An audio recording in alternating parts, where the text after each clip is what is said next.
Hi, I'm Wending, I'm 18 and I'd like to get into the building industry. We'll get you on a building site quick smart, working for Vince Troke.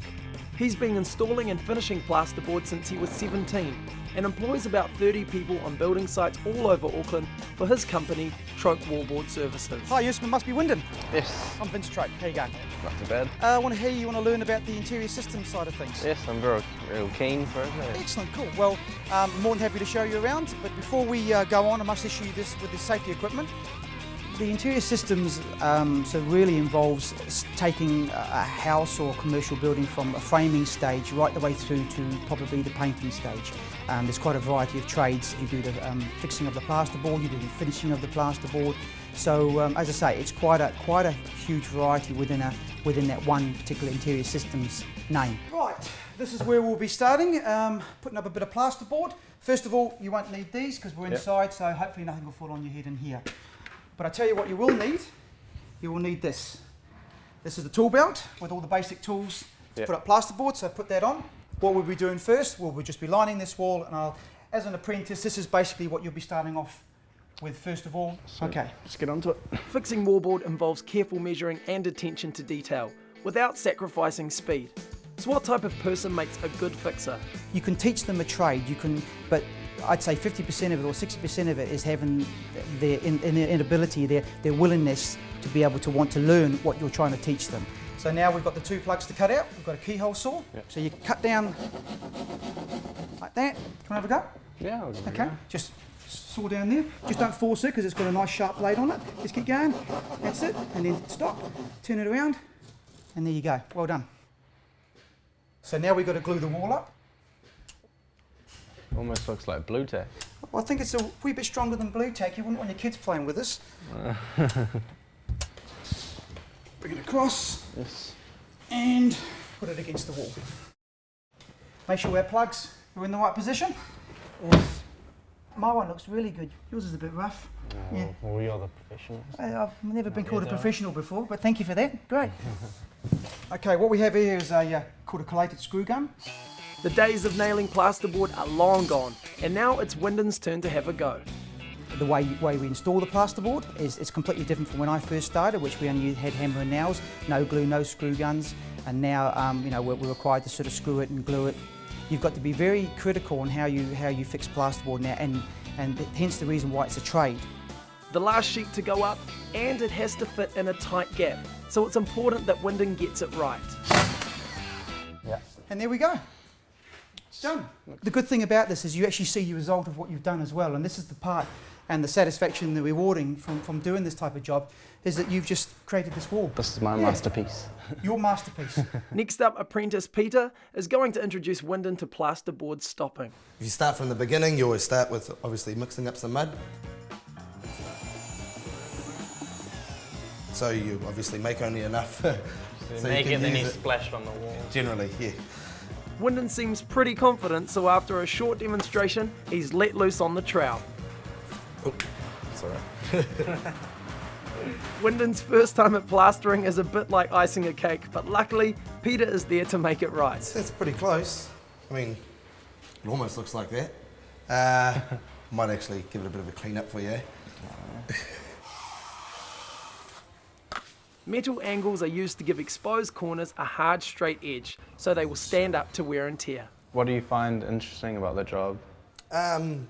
Variation. I could be in Glenfield one day, and then in the afternoon I might have to go to Whangaparo, or I might have to turn around and go to St Mary's Bay, or I'm just all over the place. That's the thing I love most about the job. Plastering requires 3 coats to bring it up to a level 4 or paint finish.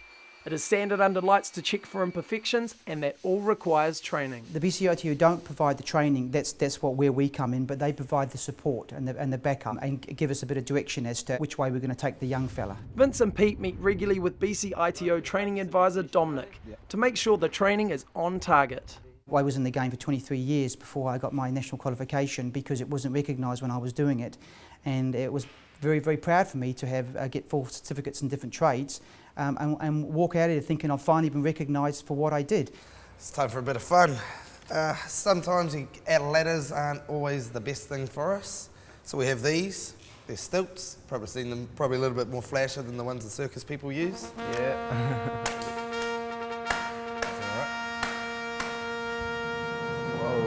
Wending's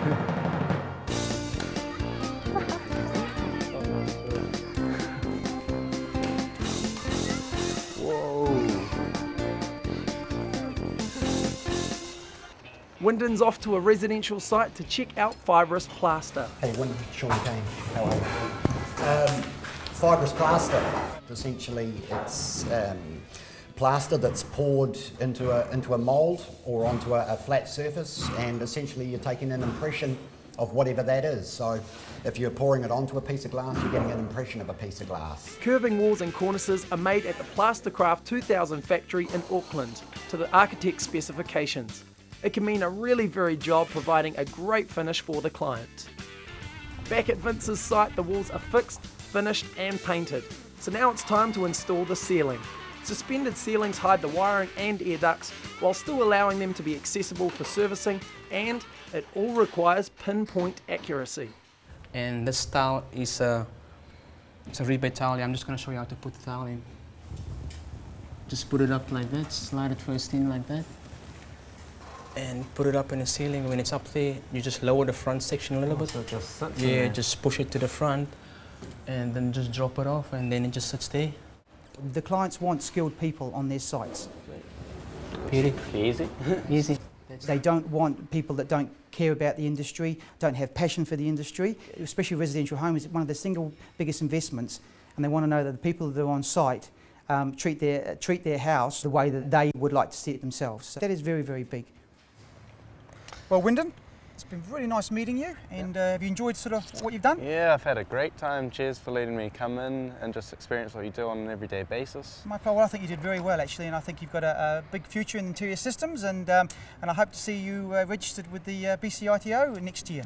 I had a really good time, heaps of fun just doing work experience, and it's nice to meet all the other builders and like learn heaps of new stuff. If you'd like to become an interior systems specialist, you'll need to complete one of BCITO's Level 4 national certificates in interior systems whilst in employment as part of a managed apprenticeship.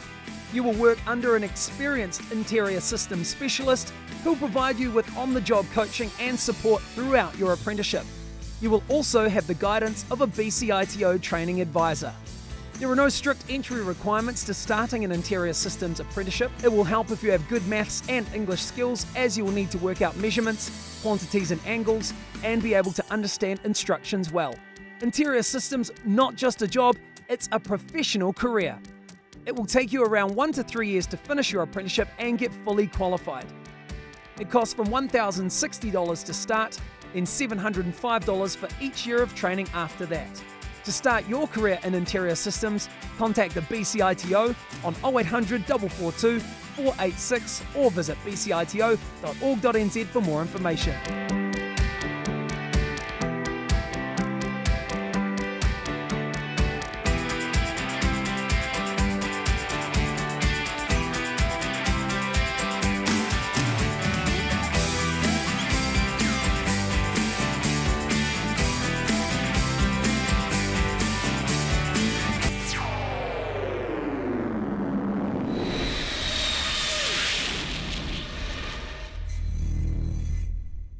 Supporting local content so you can see more of New Zealand on air.